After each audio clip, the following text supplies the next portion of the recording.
Hello, Joshua Stewart, smoking a pipe up north in the woods. Oh, not in the woods, we're in the shop again.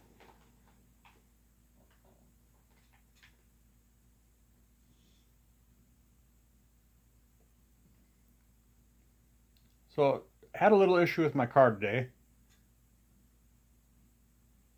Pull out of the driveway going to work, and I'm hearing a noise coming out of the front end.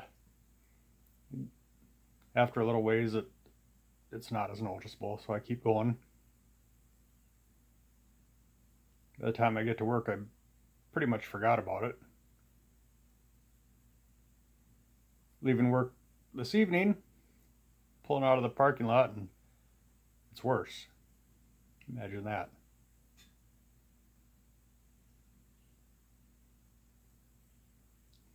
So I get home, pull it in the garage. Turns out I got a wheel bearing going out. By the time I determined for sure that that's what my issue was, that was about 7 o'clock, 7:30, and the latest parts store in town closes at 6.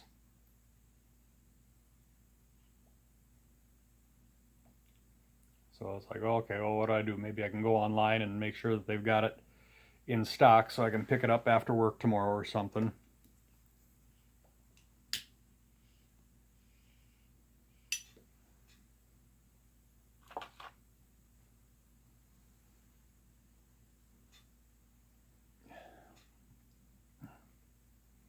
I go online and one of them has the part I need. It's $200. The other one, and they're not in stock. It would be Friday before it would get here. Today's Wednesday.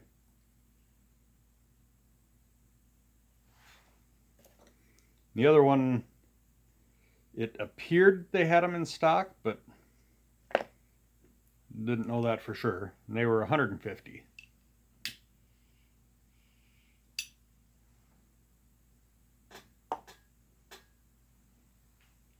So just out of curiosity, I went online.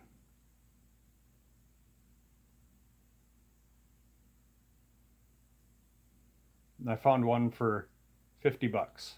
Free delivery. It'll be here Friday.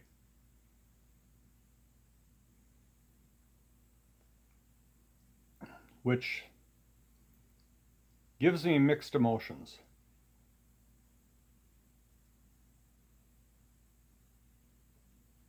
I'm thrilled that I'm saving $100, $150.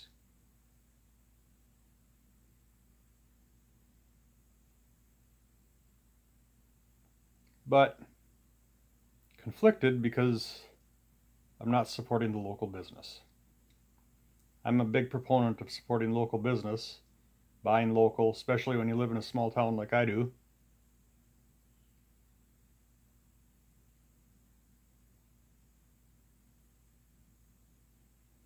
But it's hard when there's so much difference.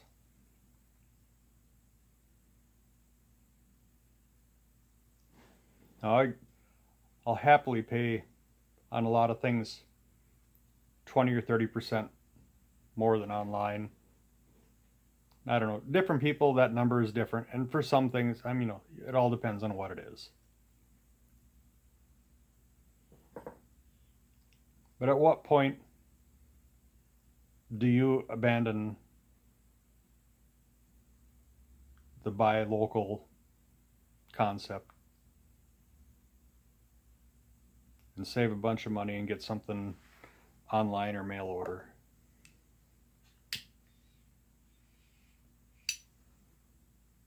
I watched Bill Keach's video earlier. He made the comment. He appears to be a proponent of the whole buy local thing too.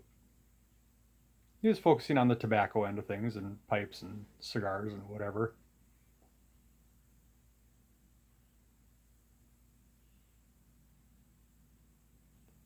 And there too, well, our local tobacco shop doesn't really do much for pipe smokers. I mean, they've got a couple of codger blends on the shelf and a couple of cheap Chinese pipe. I don't think they even have Missouri meerschaum pipes there. I mean, they're all, the corn cobs they have are Chinese corn cobs.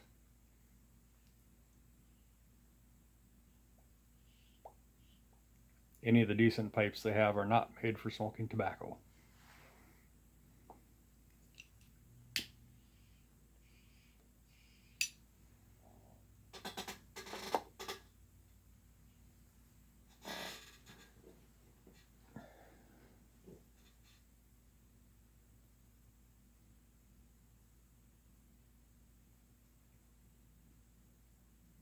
But I'm like a pouch of Captain Black, regular price online is what, $8-9. Catch it on sale for 6 or 7 once in a while. I think our local shop is 11 or 12, or the local shop that's not in Minnesota that I get to occasionally in North Dakota, where their taxes aren't near as bad. They're still 11 or 12 bucks. In Minnesota, I haven't hardly found a pack of Captain Black anything for under like 14 or 15 because of the taxes. So there again, I feel bad not supporting the local business because of things beyond their control, because the government wants their taxes that are beyond what should be reasonable for their product. And the brick and mortar is just stuck in the middle of the whole deal. And they're the ones that suffer the most. Because we as a consumer, we've got the options of getting stuff online, or in my case where I live not far from a border and go into a lower tax state pretty regularly, I've got that option. And I would bet that there's a lot of people that do the same as me.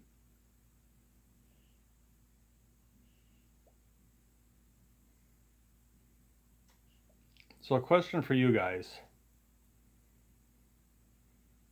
Depending on the product, whether it's tobacco or auto parts or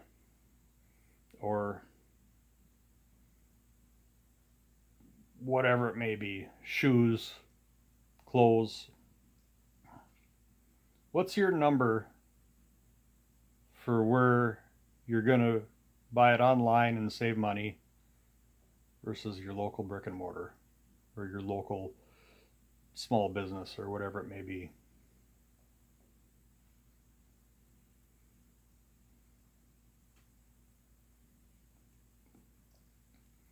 I'll tell you mine. For the most part, it's probably, depending on the product, 10 to 50%. Most things would probably be 20-30% premium that I'll pay to buy local.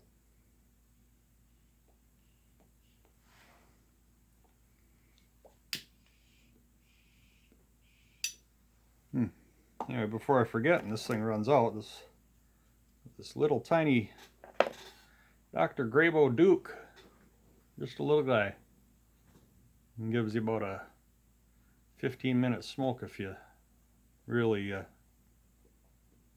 kind of milk it for a while. I got this one going and got a Charlight and puffed on it just a little bit before I started the camera.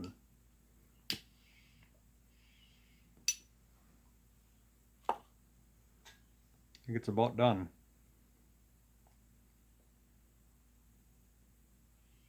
And in it, got some Sir Walter Raleigh. I gotta say, that's probably one of my favorite old school codgers.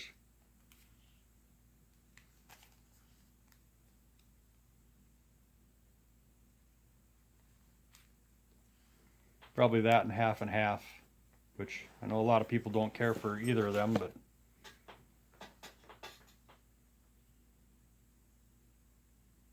I've done Paladin's Codger Corner blend too. It's the Sir Walter and half, even parts mixed. That one's pretty good too, but I don't know,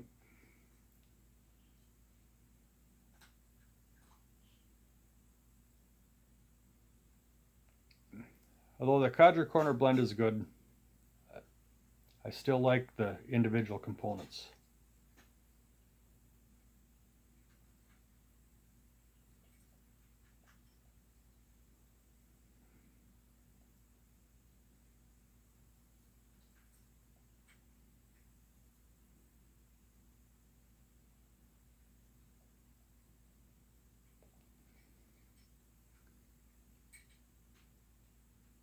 Yeah, so Walter, this is getting down there. Sir Walter's got that kind of a vinegary taste to it. Now that I'm towards the bottom of the bowl, most of that is gone.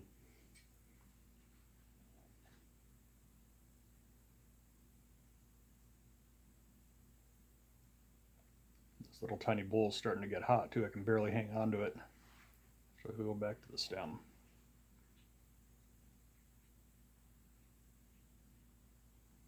This little Dr. Grabow, that was another eBay find. Got it, cleaned it up. It does have a little crack in here. I don't think it'll really show up on the camera very. No, it doesn't look like it's gonna show up at all. But there is just a little crack right there. I haven't bothered to try to fix it yet, and I don't know if I will.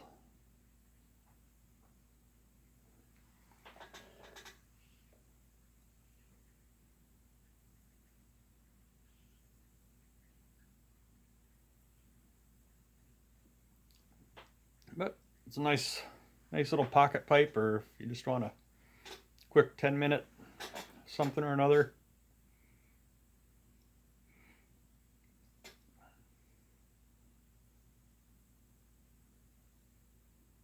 It's good for that.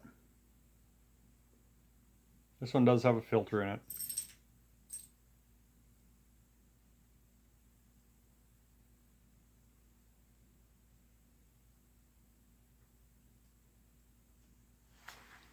And just give you an update on that Lozano that I shared about the other day.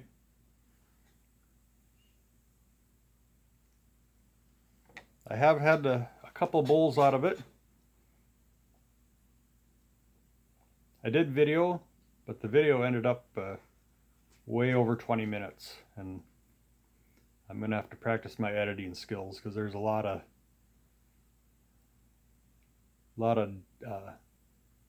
dead time in it.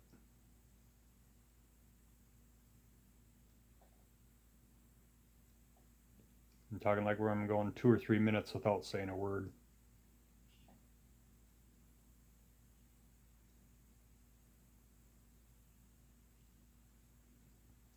But spoiler alert, that bowl is way bigger than it looks.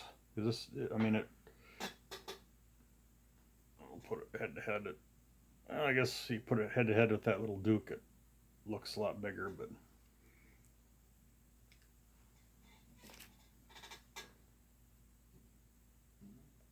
compared to that Country Gentleman,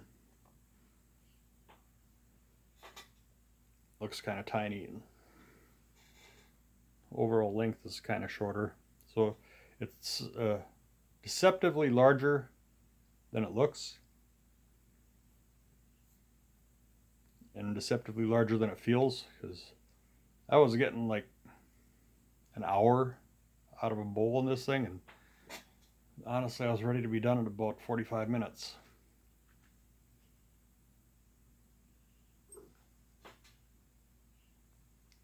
With the particular blend I had.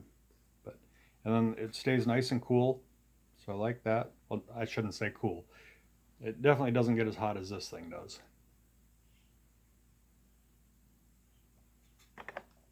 So if I get a chance, I'll get that video edited.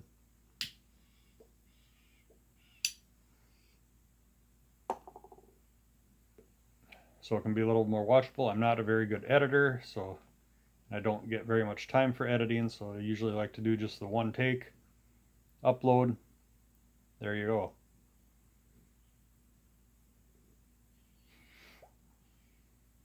And to be honest, I don't have very good editing software on my computer anyway. In fact, oh, that's a story for another day. This is getting long enough. Too long already. For a guy that likes to keep videos at 5 or 10 minutes, we're over 15 already, so.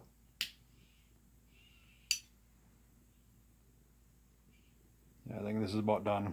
So anyway, Joshua Stewart, smoking pipe up north in the woods. Have a good day.